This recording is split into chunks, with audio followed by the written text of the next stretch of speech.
Aleluia, Jesus. Glória a Deus. Fica depois de Tito e antes de Tiago. Aleluia. Depois de Tito e Tiago. Também Hebreus capítulo 2, do verso 1 até o 4, que diz o seguinte: portanto, convém-nos atentar com mais diligência para as coisas que já temos ouvido, para que em tempo algum nos desviemos delas. Porque se a palavra falada pelos anjos permaneceu firme, e toda a transgressão e desobediência recebeu a justa retribuição, como escaparemos nós, se não atentarmos para uma tão grande salvação, a qual, começando a ser anunciada pelo Senhor, foi-nos depois confirmada pelos que a ouviram, testificando também Deus com eles por sinais e milagres e várias maravilhas e dons do Espírito Santo distribuídos por sua vontade. Estamos diante da carta aos Hebreus. Há uma certa discussão em relação à carta, quem foi escritor, quem não foi escritor. A minha versão que eu tenho aqui é João Ferreira de Almeida, de 95. Ela fala aqui no título, a Epístola de Paulo aos Hebreus.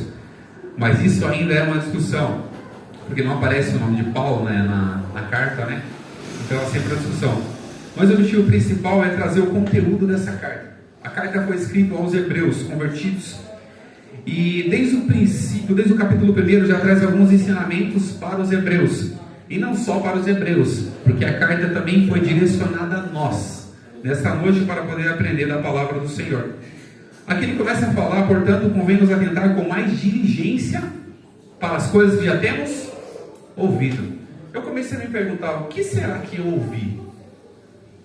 Porque a carta fala, portanto, convém nos atentar com mais diligência para as coisas que já temos ouvido. Ouvido o quê?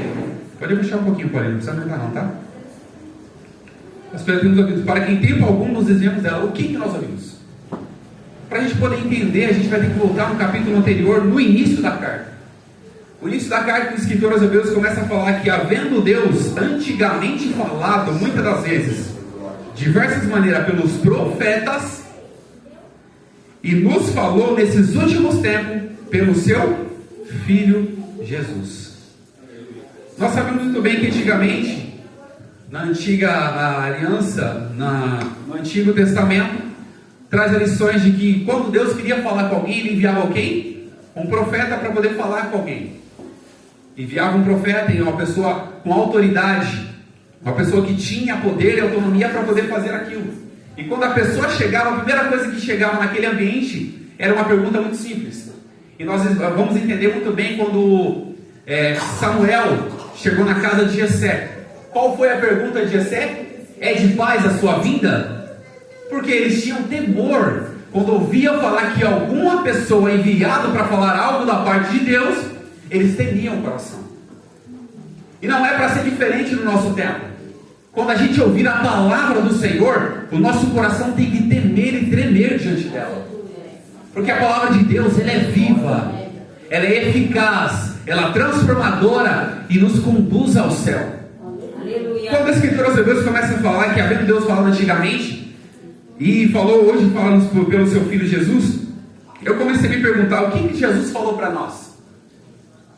Eu comecei a me questionar, e nós sabemos muito bem que a palavra fala, o próprio Jesus fala, que a lei e os profetas duraram até João Batista. Quem foi o último profeta? João Batista. E ele falava para as pessoas, arrependei-vos, porque é chegado o reino dos céus, o reino de Deus. E quem veio representando o reino de Deus aqui na terra foi Jesus. E se a lei e os profetas duraram até João Batista, sendo o último profeta João Batista, era necessário que se levantasse o verdadeiro profeta. Não que ele seja mentiroso, mas o profeta real, que era Jesus. Era o profeta que ia fazer a diferença na humanidade em transformação. Mas o que Jesus deixou de lição para nós? Em João no capítulo 6, nós temos uma lição clara e objetiva. Jesus falou para a gente de diversas outras formas. E dentro do decorrer do Novo Testamento, dos Evangelhos, Jesus vai falar para a gente que Ele está conosco todos os dias. Ele veio para mostrar o poder dEle. Ele veio obedecer ao Pai, veio com obediência, veio para fazer milagre, transformação na vida das pessoas. E não era só transformação externa, mas ele queria perdoar os pecados. E, no entanto, a gente vê na Bíblia que ele encontrava algumas pessoas, e antes de curar, ele fala: perdoados estão os seus pecados. E algumas pessoas questionavam: mas quem é esse que perdoa pecados? E ele fala: eu tenho poder para perdoar pecados e para curar também. Então levanta-te e anda dessa cama. Aleluia. Porque Jesus tem o poder, e desde do princípio, desde as cartas, ele do Evangelho, ele começa a narrar isso para a gente. E uma coisa muito interessante, que toda a Escritura é divinamente inspirada e sempre direciona para quem? Para Jesus. E nós sabemos que Jesus é o único autor e consumador da nossa fé. Nós sabemos que Ele é o caminho e não existe outro meio para chegar ao céu senão por meio de Jesus. E não existe outro método a não ser pela graça e pela misericórdia dele. E o que Jesus fala para nós em João no capítulo 6, no verso 35 ao 40? É uma das coisas que Jesus falou: eu sou o pão da vida. Ou seja, aquele que tem fome vai aonde? A Jesus. E às vezes nós procuramos outros lugares para se alimentar, a não ser por intermédio da palavra de Jesus. Jesus fala: eu sou o pão da vida, aquele que vem a mim, esse não ficará com fome. E nós sabemos que João relata no capítulo 1 que Jesus era o Verbo estava com Deus, o Verbo era Deus, tudo foi feito por Ele, nada do que foi feito se fez senão por Ele. Ele virou-se carne e habitou entre nós, ou seja, a palavra, o próprio Jesus era a palavra. E Ele fala: eu sou o pão, eu sou o alimento para nós. Ele fala: eu vim aqui para alimentar essa nação, alimentar essa humanidade, e depende do que elas vão querer escolher para se alimentar. E muitas das vezes pessoas procuram ambientes ou lugares onde não vão se alimentar da palavra.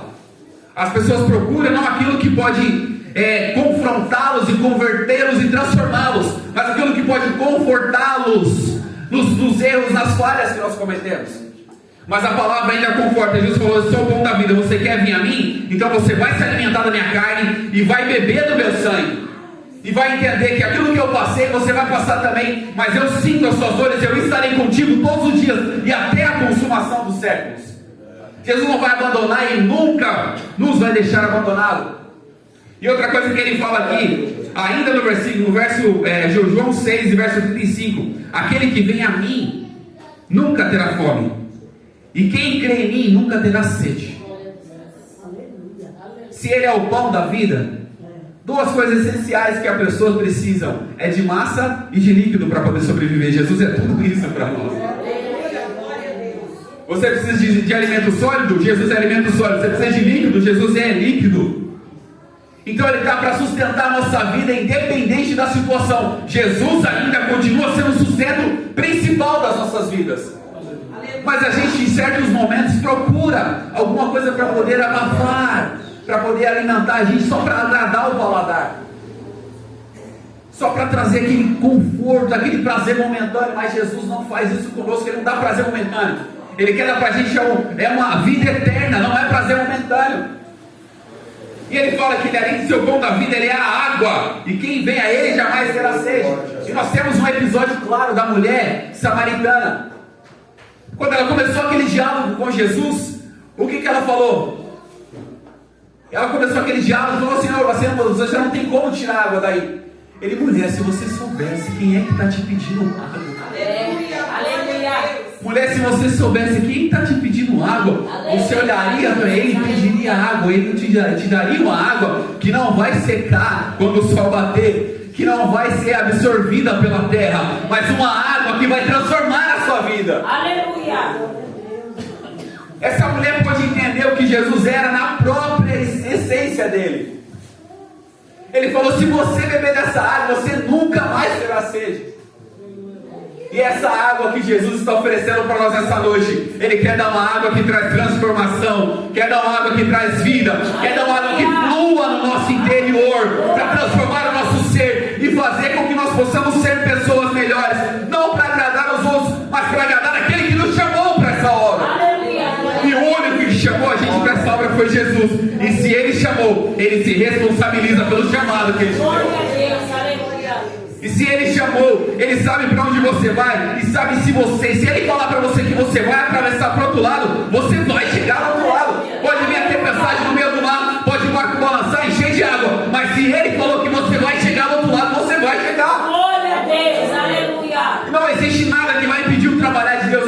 Aleluia. Meu Deus, glória a Deus. Outra coisa que Jesus fala no capítulo 6, João 6, verso 36.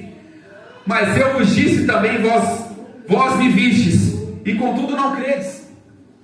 Muitas pessoas tinham visto Jesus feito milagres.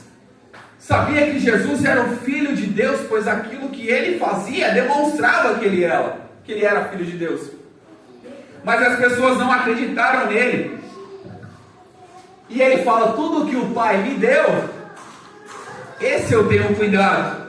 Tudo que o Pai me deu virá a mim, e o que vem a mim, de maneira nenhuma eu lançarei fora. Aleluia, glória a Deus. O que vem a mim pode vir, pode buscar, pode se alimentar do meu pão, pode beber da minha água. Aquele que vem a mim, de maneira nenhuma eu vou lançar fora, pois eu tenho compromisso com essas pessoas que o Pai me deu. E quem foi que o Pai deu para Jesus? Todo aquele que crê em Jesus, crê no Senhor Jesus, será salvo tu e tua casa. Aquele que crê em mim, de maneira nenhuma eu lançarei fora. É crer em Jesus e crer na salvação, e crer no propósito dele como enviado de Deus para as nossas Glória a vidas. Deus, aleluia. E ele ainda continua falando: Glória a Jesus. porque eu desci do céu, não para fazer a minha vontade, mas a vontade daquele que me enviou. Se Jesus, com todo o seu poder, deixou a sua glória, desceu, falou que veio para fazer a vontade do Pai, quem dirá nós? E a gente discute muito, fala: Senhor, eu quero fazer isso, mas tem que ser conforme eu quero. Mas não é. Se Jesus veio aqui, deu exemplo para a gente, ele veio cumprir a vontade do Pai, nós também temos que cumprir a vontade do nosso Pai que está no céu. Aleluia. Glória a Jesus. E muitas das vezes enfrentamos certas dificuldades entre nós mesmos, aquele confronto interno que nós temos. Nós somos seres humanos, dotados de falhas, erros, pecados. Mas existe uma coisa importante, que o pecado não tem mais domínio nenhum sobre a nossa vida, porque nós não estamos mais debaixo da lei, mas debaixo da graça de Jesus. Aleluia, glória a Deus. Ou seja, se nós estamos debaixo da graça, é a misericórdia dele que nos sustenta. E quando cometemos algum equívoco, algum erro, vai buscar a quem? A Jesus, que pode perdoar. Ele já lavou os seus pecados, ele já perdoou os seus pecados na cruz, ele já remiu você, redimiu com o sangue dele, derramou sua última gota de sangue, foi furado, torturado, para nos dar a privilégio, a oportunidade de poder sermos chamados filhos de Deus. Glória a Deus, aleluia. Glória a Jesus. E Jesus fala uma coisa muito interessante para alguns discípulos. E fala: eu não os chamo mais você de filhos, de servos. Eu não chamo mais você de servos, porque o servo não sabe o que o Senhor faz. Mas eu chamo vocês de filhos e amigos. É o contato que Jesus quer ter conosco. Glória a Deus. Então essas coisas que Jesus fala, que Hebreus aqui relata, que nos falou nos últimos dias pelo Filho, uma dessas coisas é isso que eu estou narrando para vocês, para nós nessa noite. E ele veio para fazer a vontade do Pai, a vontade daquele que enviou. E todo aquele que cresce nele, visse o Filho, creia também no Pai. E essa foi as coisas que Jesus deixou para a gente. Em Mateus capítulo 28, verso 20. E ele fala para os discípulos, no finalzinho do capítulo, ele fala para os discípulos: eu estou indo para o Pai, mas vocês precisam continuar aquilo que eu fiz. A obra que eu comecei, vocês precisam dar continuidade. E ele fala: ensina-os a guardar todas as coisas que eu vos tenho dito. Aqui Jesus fala para eles, para ensinar as pessoas a guardar aquilo que Jesus havia dito. Ou seja, Jesus, tudo que ele falou, desde o começo da sua carreira, ele falou para os discípulos ensinar aquilo e pedir para que as pessoas guardassem, porque ele estaria com eles todos os dias, até a consumação dos séculos. E aqui nós retornamos a Hebreus no capítulo 1. Se Deus falou antigamente pelos profetas, nos últimos tempos fala pelo seu Filho e pela palavra que ele deixou, pois Jesus Cristo é a própria palavra. Então, quando entramos no capítulo 2 de Hebreus, aqui nós entendemos: portanto, convém nos atentar com mais cuidado para aquilo que nós temos ouvido. O que nós ouvimos? O que Jesus falou sobre a salvação. E ele deixa, o escritor aqui deixa uma observação e fala: convém-nos atentar com mais diligência para as coisas que já temos ouvido, para que em tempo algum nos desviemos dela. Quando atentarmos com diligência, com cuidado para as coisas que já temos ouvido. O que é diligência? É aquela percepção, aquele cuidado, aquela atenção. Lembrar de tudo que Jesus fez por você, de tudo que Ele prometeu para você, e lembrar e trazer à sua memória aquilo que te dá esperança e faz você continuar firme na presença dEle. Aquilo que te dá alegria, não tristeza. Aquilo que te dá conforto na presença do Senhor, ainda que tenhamos aflição, mas tem de bom ânimo. Jesus venceu o mundo, Ele estaria conosco, como Ele prometeu. As aflições desse século não serão comparadas à glória que Jesus tem preparado para todos aqueles que estiverem na presença dEle, até o fim. Porque aquele que perseverar até o fim, esse sim será salvo. Aquele que permanecer na presença do Senhor, mesmo com lágrimas, mesmo com dor, ele voltará sem dúvida, colhendo consigo os seus frutos. Porque ele vai semear com lágrimas, mas vai colher com alegria na presença do Senhor. Glória a Deus, aleluia. E toda a retribuição que Jesus dá para nós. E o escritor pede que nós tenhamos cuidado. Por quê? Porque pode chegar certas situações na nossa vida que nós podemos nos desviar delas. Por isso que ele pede para a gente ter atenção naquilo que nós ouvimos. Atenção na palavra que foi pregada. Atenção naquilo que nós ouvimos diante da palavra do Senhor. Para que nós não possamos desviar dela, não possamos nos afastar dela. Nos distanciar dessa palavra e dessa presença do Senhor. Porque essa palavra é a única forma de nos mantermos firmes no caminho. Essa palavra é a única forma de nos mantermos firmes com a mente forte e um coração inabalável na presença do Senhor. E não existe outro meio. Você pode procurar qualquer coisa em livros seculares, você não vai encontrar o conteúdo que nós temos diante da palavra do Senhor. Você não vai encontrar toda a essência da palavra. Aqui na Bíblia você vai encontrar tudo isso. Porque a palavra foi inspirada por Deus, e hoje nós temos o privilégio de poder tê-la guardada em nossa casa, e mais do que isso, guardada no nosso coração, para não pecar contra o Senhor, como diz o salmista. E aqui ele acrescenta, no verso 3: como escaparemos nós, se não atentarmos para essa tão grande salvação? Não tem como fugir. Se nós não se atentarmos para a salvação oferecida por Jesus, não existe outro meio de alcançar o céu. Se nós não atentarmos para a salvação que foi pregada por Jesus, nós não temos como fugir. Não temos onde fugir, onde escapar. Não temos para onde esconder. E nós sabemos que a presença do Senhor, os olhos do Senhor estão em todos os lugares. Está contemplando os maus e os bons, e cada um vai ser retribuído pelo aquilo que fizer.